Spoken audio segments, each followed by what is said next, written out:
Good afternoon, students. It's been a little while since I've read a chapter from Madeline Langle's A Wrinkle in Time, but with classes starting this week and all the teachers trying to figure things out, I've gotten a little bit behind on my reading, and so for that I apologize. I'm going to pick up today with Chapter 5 of A Wrinkle in Time, and Chapter 5 is called The Tesseract. We've heard a little bit of talk about a Tesseract, but our main character, Meg Murray, is not really sure what it is. So I bet we're going to figure it out in Chapter 5.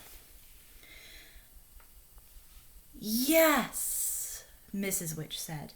He is behind the darkness, so that even we cannot see him. Meg began to cry, to sob aloud. Through her tears, she could see Charles Wallace standing there, very small, very white.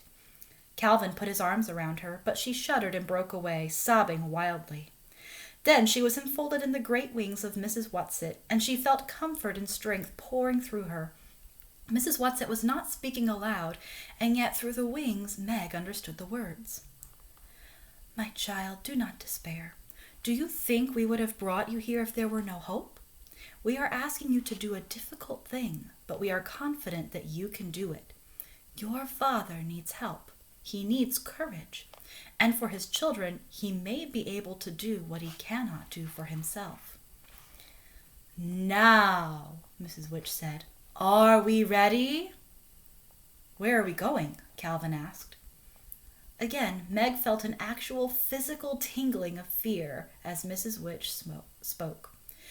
We must go behind the shadow. But we will not do it all at once, Mrs. Whatsit comforted them. We will do it in short stages. She looked at Meg. Now we will tesser, we will wrinkle again. Do you understand? No, Meg said flatly. Mrs. Whatsit sighed. Explanations are not easy when they are about things for which your civilization still has no words. Calvin talked about traveling at the speed of light. You understand that, little Meg? Yes, Meg nodded. That, of course, is impractical. Long way around. We have learned to take shortcuts wherever possible. Sort of like in math? Meg asked. Like in math. Mrs. Whatsit looked over at Mrs. Who. Take your shirt and show them. La experiencia es la madre de la ciencia. Spanish, my dears. Cervantes. Experience is the mother of knowledge. Mrs. Who took a portion of her white robe in her hands and held it tight. You see, Mrs. Whatsit said, if a very small insect were to move from the section of skirt in Mrs. Who's right hand to that in her left, it would be quite a long walk for him if he had to walk straight across. Here's an illustration to show you. Swiftly, Mrs. Who brought her hands, still holding the skirt, together. Now you see, Mrs. Whatsit said, he would be there without that long trip. That is how we travel. Charles Wallace accepted the explanation serenely. Even Calvin did not seem perturbed. Oh dear, Meg said. I guess I am a moron. I just don't get it. That is because you think of space only in 3 dimensions, Mrs. Whatsit told her. We travel in the 5th dimension. This is something you can understand, Meg. Don't be afraid to try. Your mother was able to explain a tesseract to you? Well, she never did, Meg said. She got so upset about it. Why, Mrs. Whatsit? She said it had something to do with her and Father. It was a concept they were playing with, Mrs. Whatsit said, going beyond the 4th dimension to the 5th. Did your mother explain it to you, Charles? Well, yes. Charles looked a little embarrassed. Please don't be hurt, Meg. I just kept at her while you were at school till I got it out of her. Meg sighed. Just explain it to me. Okay, Charles said. What is the 1st dimension? Well, a line. Okay. And the 2nd dimension? Well, you'd square the line. A flat square would be in the second dimension. Think 2D shapes. 2D, second dimension. And the third? Well, you'd square the second dimension. Then the square wouldn't be flat anymore. It would have a bottom and sides and a top. See, we drew a cube. 3D, third dimension. And the fourth? Well, I guess if you want to put it into mathematical terms, you'd square the square. But you can't take a pencil and draw it the way you can with the first three. I know it's got something to do with Einstein and time. I guess maybe you could call the fourth dimension time? That's right, Charles said. Good girl. Okay then, for the fifth dimension, you'd square the fourth, wouldn't you? I guess so. Well, the fifth dimension's a tesseract. You add that to the other 4 dimensions and you can travel through space without having to go the long way around. In other words, to put it into Euclid or old-fashioned plane geometry, a straight line is not the shortest distance between 2 points. For a brief, illuminating second, Meg's face had the listening, probing expression that was so often seen on Charles's. I see, she cried. I got it. Just for a moment I got it. I can't possibly explain it now, but there for a second I saw it. She turned excitedly to Calvin. Did you get it? He nodded. Enough. I don't understand it the way Charles Wallace does, but enough to get the idea. So now we go, Mrs. Witch said. There is not all the time in the world. Could we hold hands? Meg asked. Calvin took her hand and held it tightly in his. You can try, Mrs. Whatsit said, though I'm not sure how it will work. You see, though we travel together, we travel alone. We will go first and take you afterward in the backwash. That may be easier for you. As she spoke, the great white body began to waver, the wings to dissolve into mist. Mrs. Who seemed to evaporate until there was nothing but the glasses. Then the glasses too disappeared. It reminded Meg of the Cheshire Cat. I've often seen a face without glasses, she thought, but glasses without a face. I wonder if I go that way too. First me and then my glasses. She looked over at Mrs. Witch. Mrs. Witch was there, and then she wasn't. There was a gust of wind and a great thrust and a sharp shattering as she was shoved through... what? Then darkness, silence, nothingness. If Calvin was still holding her hand, she could not feel it. But this time she was prepared for the sudden and complete dissolution of her body. When she felt the tingling come back to her fingertips, she knew that this journey was almost over, and she could feel again the pressure of Calvin's hand about hers. Without warning, coming as a complete and unexpected shock, she felt a pressure she had never imagined, as though she were being completely flattened out by an enormous steamroller. This was far worse than the nothingness had been. While she was nothing, there had been no need to breathe. But now her lungs were squeezed together, so that although she was dying for want of air, there was no way for her lungs to expand and contract, to take in the air that she must have to stay alive. This was completely different from the thinning out of atmosphere when they flew up the mountain, and she tried to put the flower up to her face to breathe. She tried to gasp, but a paper doll can't gasp. She thought she was trying to think, but her flattened-out mind was as unable to function as her lungs. Her thoughts were squashed along with the rest of her. Her heart tried to beat, but it gave a knife-like, sideways movement, but it could not expand. But then she seemed to hear a voice, or if not a voice, at least words flattened out like printed words on paper. Oh, no, we can't stop here. This is a 2-dimensional planet, and the children can't manage here. She was whizzed into nothingness again, and nothingness was wonderful. She did not mind that she could not feel Calvin's hand, that she could not see or feel or be. The relief from the intolerable pressure was all she needed. Then the tingling began to come back to her fingers, her toes. She could feel Calvin holding her tightly. Her heart beat regularly. Her blood coursed through her veins. Whatever had happened, whatever mistake had been made, it was over now.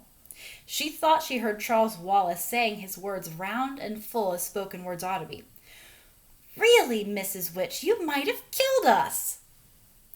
This time, she was pushed out of the frightening fifth dimension with a sudden, immediate jerk. There she was, herself again, standing with Calvin beside her, holding on to her hand for dear life, and Charles Wallace in front of her, looking indignant. Mrs. Whatsit, Mrs. Who, and Mrs. Witch were not visible, but she knew that they were there. The fact of their presence was strong about her. "Children, I apologize," came Mrs. Witch's voice. "Now, Charles, calm down," Mrs. Whatsit said, appearing not as the great and beautiful beast she had been when they last saw her, but in her familiar wild garb of shawls and scarves and the old tramp's coat and hat. "You know how difficult it is for her to materialize. If you are not substantial yourself, it's very difficult to realize how limiting protoplasm is." "I am sorry." Mrs. Witch's voice came again, but there was more than a hint of amusement in it. "It is not funny." Charles Wallace gave a childish stamp of his foot. Mrs. Who's glasses shone out, and the rest of her appeared more slowly behind them. "We are such stuff as dreams are made on," she smiled broadly. "Prospero in The Tempest. I do like that play." "You didn't do it on purpose," Charles demanded.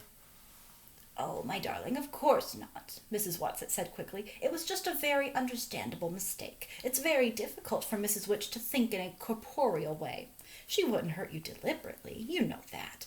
And it's really a very pleasant little planet, rather amusing to be flat. We always enjoy our visits there." "Where are we now, then?" Charles Wallace demanded. "And why?" "In Orion's belt. We have a friend here, and we want you to have a look at your own planet." "When are we going home?" Meg asked anxiously. "What about Mother? What about the twins? They'll be terribly worried about us. When we didn't come in at bedtime, well, Mother must be frantic by now. She and the twins and Fort will have been looking and looking for us, and of course we aren't there to be found." "Now, don't worry, my pet," Mrs. Whatsit said cheerfully. "We took care of that before we left. Your mother has had enough to worry about with you and Charles to cope with, and not knowing about your father without our adding to her anxieties. We took a time wrinkle as well as a space wrinkle. It's very easy to do if you just know how." "What do you mean?" Meg asked plaintively. "Please, Mrs. Whatsit, it's all so confusing." "Just relax and don't worry over things that needn't trouble you," Mrs. Whatsit said. "We made a nice, tidy little time tesser, and unless something goes terribly wrong, we'll have you back about 5 minutes before you left. So there'll be time to spare, and nobody'll ever need to know you were gone at all. Though, of course, you'll be telling your mother, dear lamb, that she is. And if something goes terribly wrong, it won't matter whether we ever get back at all." "Don't frighten them," Mrs. Witch's voice came. "Are you losing faith?" "Oh, no, I'm not." But Meg thought her voice sounded a little faint. I hope this is a nice planet," Calvin said. "We can't see much of it. Does it ever clear up?" Meg looked around her, realizing that she had been so breathless from the journey and the stop on the two-dimensional planet that she had not noticed her surroundings. And perhaps this was not very surprising, for the main thing about their surroundings was exactly that they were unnoticeable.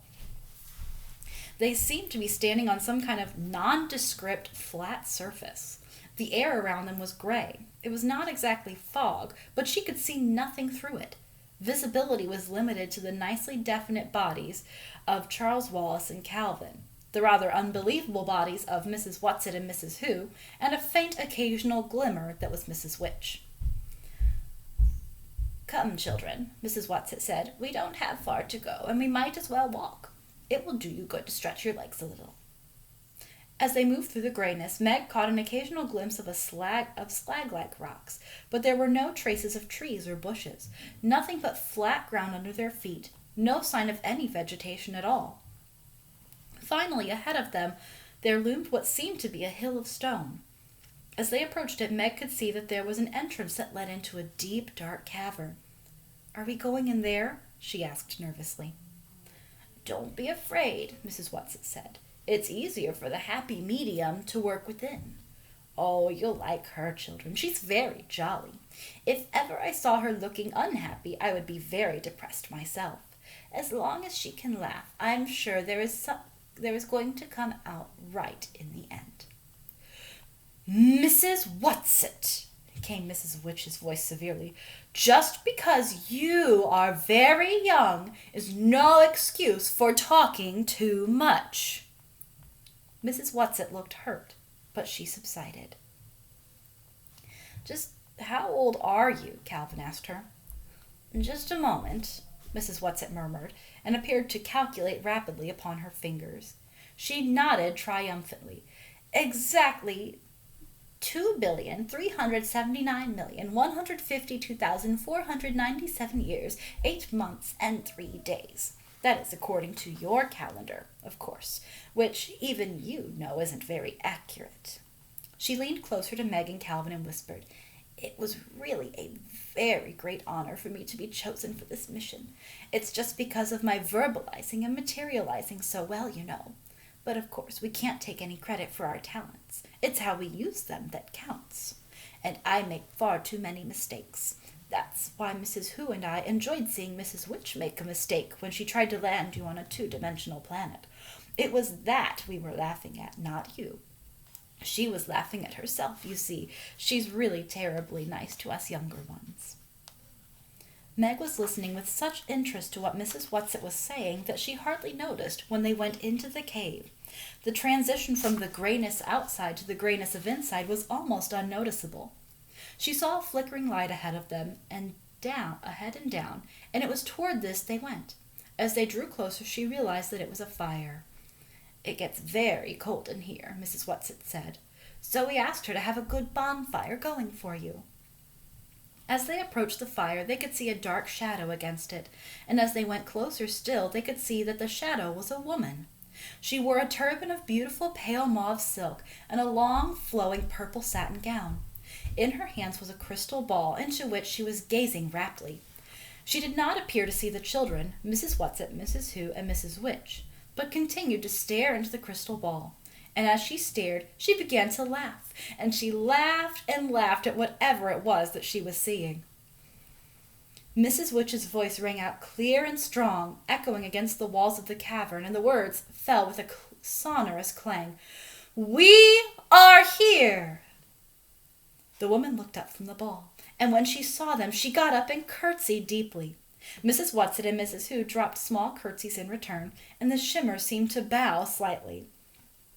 Oh, medium dear, Mrs. Whatsit said, these are the children. Charles Wallace Murray.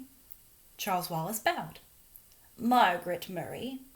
Meg felt that if Mrs. Whatsit and Mrs. Who had curtsied, she ought to also, so she did, rather awkwardly. And Calvin O'Keefe. Calvin bobbed his head. We want them to see their home planet, Mrs. Whatsit said. The medium lost the delighted smile she had worn till then. Oh, why must you make me look at unpleasant things when there are so many delightful ones to see? Again, Mrs. Witch's voice reverberated through the cave.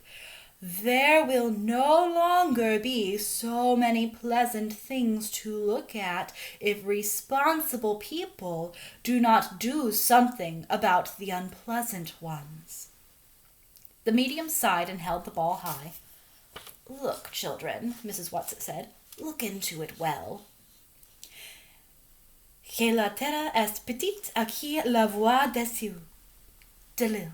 How small is the earth to him who looks from heaven. Mrs. Who intoned musically. Meg looked into the crystal ball, at first with caution, then with increasing eagerness, as she seemed to see an enormous sweep of dark and empty space, and then galaxies swinging across it. Finally, they seemed to move in closer on one of the galaxies.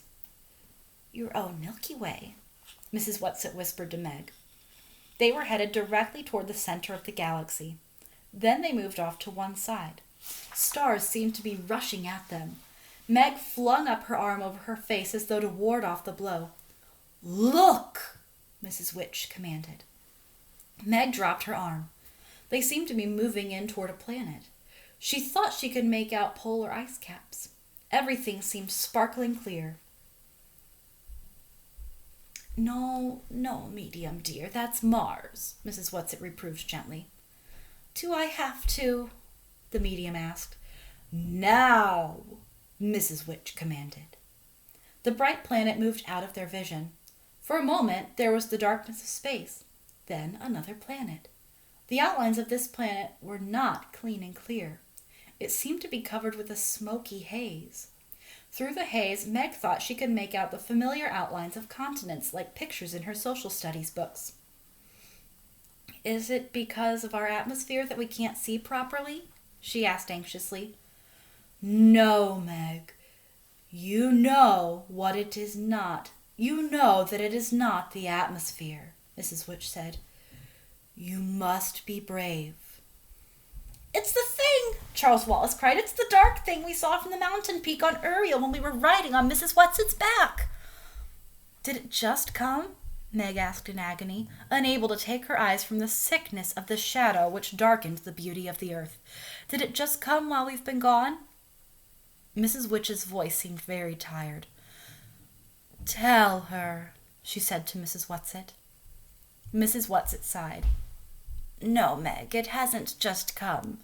It has been there for a great many years. That is why your planet is such a troubled one.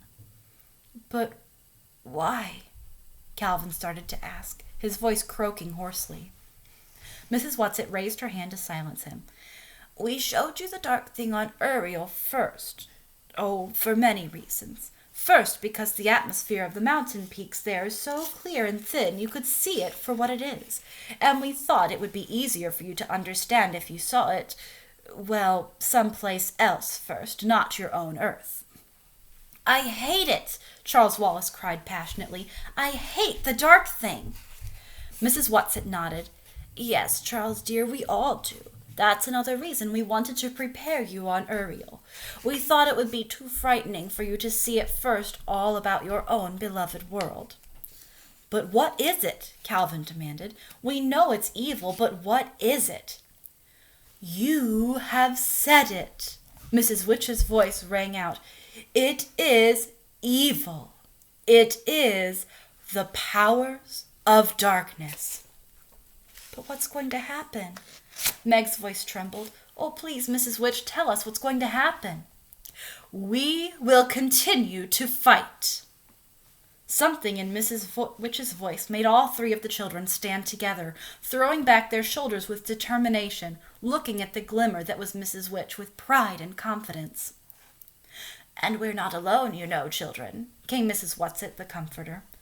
All through the universe it's being fought, all through the cosmos, and but it's a grand and exciting battle. I know it's hard for you to understand about size, how there's very little difference in the size of the tiniest microbe and the greatest galaxy. You think about that, and maybe it won't seem strange to you that some of our very best fighters have come right from your own little planet, and it is a little planet, dears, out on the edge of a little galaxy. You can be proud that it's done so well. Who have our fighters been? Calvin asked. Oh, you must know them, dear, Mrs. Whatsit said. Mrs. Who's spectacles shone out at them triumphantly. And the light shineth in darkness, and the darkness comprehended it not. Jesus, Charles Wallace said. Why, of course, Jesus. Of course, Mrs. Whatsit said. Go on, Charles, love. There were others. All your great artists. They've been lights for us to see by. Leonardo da Vinci, Calvin suggested tentatively. And Michelangelo. And Shakespeare, Charles Wallace called out. And Bach, and Pasteur, and Madame Curie, and Einstein. Now Calvin's voice rang with confidence. And Schweitzer, and Gandhi, and Buddha, and Beethoven, and Rembrandt, and St. Francis. Now you, Meg, Mrs. Whatsit ordered. Oh, Euclid, I suppose. Meg was in such an agony of impatience that her voice grated irritably. And Copernicus, but what about Father? Please, what about Father? We are going to your father, Mrs. Witch said. But where is he? Meg went over to Mrs. Witch and stamped as though she were as young as Charles Wallace. Mrs. Whatsit answered in a voice that was low but quite firm. On a planet that has given in, so you must prepare to be very strong. all traces of cheer had left the happy medium's face. She sat holding the great ball, looking down at the shadowed earth, and a slow tear coursed down her cheek. I can't stand it any longer, she sobbed. Watch now, children. Watch.